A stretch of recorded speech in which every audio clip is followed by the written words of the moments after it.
is a presentation of the Hello Chicago Network.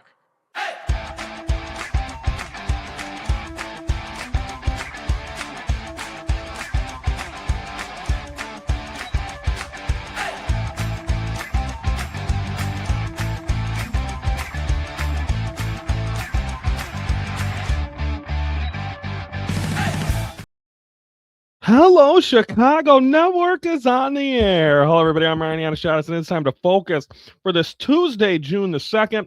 And we're focusing on the Chicago White Sox and what a run it has been early on this season for the Southsiders. Let's take a look at what the week that was for the Southsiders. Of course, Monday through Thursday, they faced the Minnesota Twins, one of the bottom feeders in the American League Central, but a team that's kind of always struggled. The White Sox have struggled with, but guess what? Not this time. White Sox took 3 out of 4. Great job there. The one loss was actually a game they could have won, so really they could have swept all 4 games in that series, but they win 3 out of 4. And then Friday through Sunday against the Tigers, they win the series. Could have even swept, recording this before the finale on Sunday. But Friday looked like they were going to lose that one, and all of a sudden Miguel Vargas comes up, 2-run walk-off home run. The walk-off home runs and the walk-offs for Chicago baseball, boy, they're really trying to contend with the 2026 hellos for walk-off of the year, and the Cubs and White Sox keep going back and forth. And then Saturday, all White Sox. Andrew Benintendi had a great game. Just a great job by the Chicago White Sox. They continue to win, and going into Sunday, I mean, they have and even going into this week, the White Sox are currently in a playoff spot going into the month of June. Yes, it's only June, but when you consider this team for 2 years lost, or 3 years lost over 100 games, you got to be happy. You got to be proud of this team. And I know there's White Sox fans. I'm trying to talk them off the ledge a little bit. I don't think this is a team that can win the division, but hey, it's fun baseball back on the South Side. And you know what? Prove me wrong.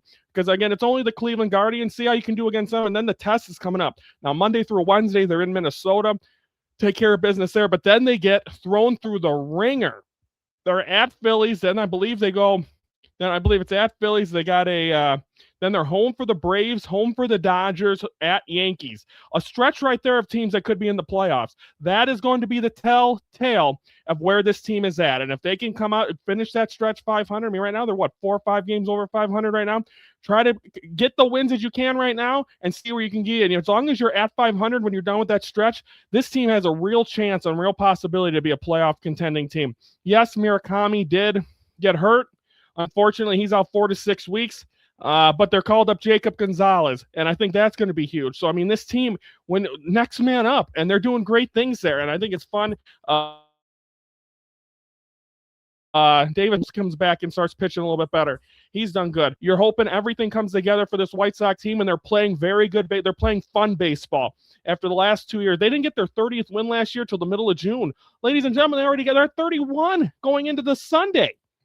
So, I mean, this team just continues to perform, and they're fun, and they are actually very fun to watch. Colson Montgomery's been great, and now we're getting a chance to see the new rookie. And then they also brought up the other Japanese guy as well. So, I mean, it's just one guy after another, and they're doing great things on the south side of Chicago, and we'll see if they'll be able to continue that. So, they're at the Twins, at the Phillies this week, and we'll see how it goes. So, great job there by the Southsiders. They're getting me pumped up for it, and that's great because it's been hard. Like, since 2021, we've been covering this team. They made the playoffs that year, and it's been ever since. Well, we don't want we want a team that is good. And the White Sox, I'm being a Cub fan, the White Sox don't affect me. White Sox fans hate Cub fans and hate the Cubs, and I understand the little brother syndrome, and that's okay. But I'm actually happy. I want the White Sox, as long as they're not facing the Cubs, let them keep winning. Enjoy. So that's the White Sox. Of course, as you can see, this month we are celebrating Pride. I'm openly bisexual, engaged, getting married to my fiance Renee in April in Vegas. I've been out for about 4 years now. So it wouldn't be right if I did not. I did mental health awareness last month, which was very, very important to me, and so is Pride.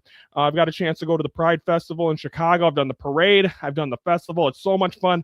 You never felt more accepted than you do there, because it's all people that just want to be accepted and heard and just live their life. They're not hurting anyone. There's no violence going on there. It's just everyone having a blast. I highly recommend, straight or gay, bisexual, whatever you are, I highly recommend to go to the Pride Fest. I've only been to the one in Chicago. Milwaukee, I've heard, is really good. New York's really great. But it's unbelievable, and I highly recommend you go. to at least see it. But this month I'm going to end every show. Last time I did it with facts for mental health. Now we're going to do it for pride. And yesterday was Stonewall Uprising. Today, talk about the first Pride Parade. I've been to the Pride Parade once. So much fun. I mean, Tom Skilling, I believe, was one of the head guys. All the mascots from the Chicago team. It was great fun experience. I was drunk on a train at 6:30 in the morning. That tells you the kind of celebration it is. But the first Pride March was held in New York on June 28th, the day after my birthday, 1970, to commemorate the 1-year anniversary of the uprising. We talked all about it. I'm learning stuff as well.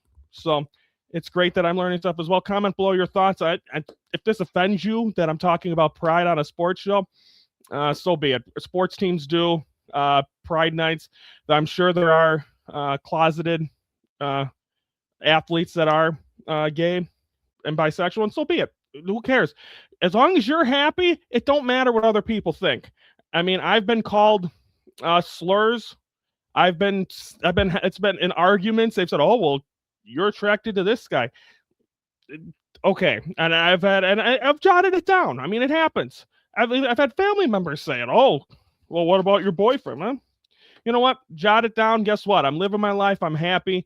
And that's all I could say. So happy Pride Month and everyone that celebrates. And we're going to be celebrating it all month long here on Hello Chicago Network.